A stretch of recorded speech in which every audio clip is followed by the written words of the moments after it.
The Settings menu lets you customize certain aspects of your service. Press the menu button on the remote control and arrow down to Settings.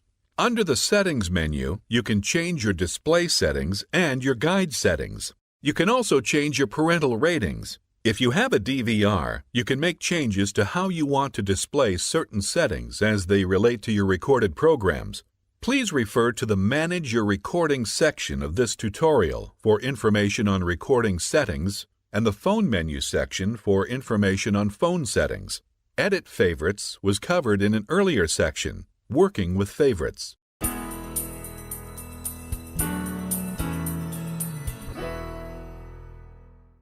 If you arrow to the right and highlight Display Settings and press OK, you can change how the set-top box should display specific items. For each option, simply use the arrow buttons to see available choices. You can turn closed captioning on or off, change the audio language and audio format, and change the TV output type. For example, you would need to display an HD TV in 16:9 and a regular television in 4:3. Here, you can also change your component settings, conversion mode, and output resolution. Typically, these are items set at the time of installation and then left alone. Once you have made changes, highlight Save and press the OK button on your remote. If you are afraid you have made changes that you do not want, you can always exit without saving your changes.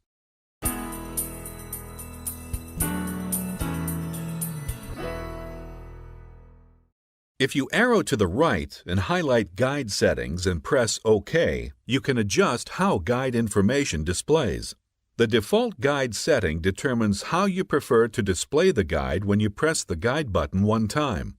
Your options are Full Screen and Corner Screen Guide. The After Changing Channel field determines what you want to do when you change a channel. Should the guide stay open, or should it close as soon as you select a channel?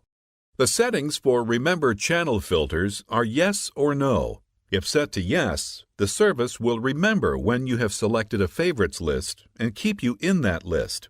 You can also adjust how many columns and rows are displayed in the time guide. For example, if the guide is set to 3:3, the guide shows less information and the text is a little larger on the screen. If your TV is small, you might want to change to this option.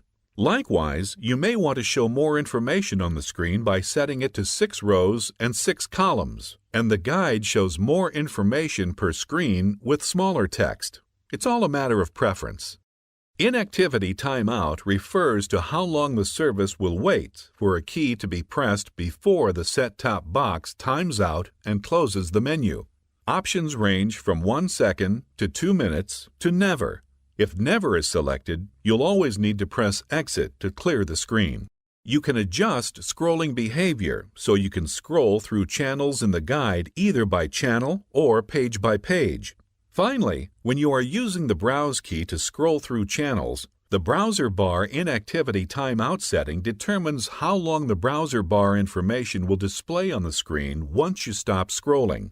If you are afraid you have made changes that you do not want, you can always exit without saving your changes, or highlight Default and press the OK button on your remote control to go back to the factory-defined settings. The Settings menu also gives you access to options regarding the recordings on your DVR. From the main menu, highlight Settings, arrow to the right, and select Recording to change settings related to your recorded programs. You can group your titles by program within a specific folder by choosing Yes. When viewing your future or recorded program listings with the Auto Expand selection set to Yes, you will receive info about each specific program. If Show Folders is set to Yes, programs will be grouped into specific folders. If Show Folders is set to No, all programs will be displayed individually. When watching a recorded program or viewing your lists of future and already recorded programs, you can choose how long you want the playback bar to display before automatically closing. If Never is selected, you will need to press Exit for the playback bar to close.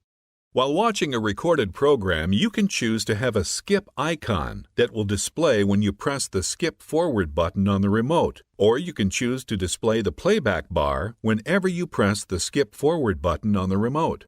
You can also program the skip forward and skip back buttons. These can be set from 1 to 999 seconds. Once you have made your setting changes, highlight Save and press the OK button on your remote. If you are afraid you have made changes that you do not want, you can always exit without saving your changes, or highlight Default and press the OK button on your remote to go back to the factory-defined settings.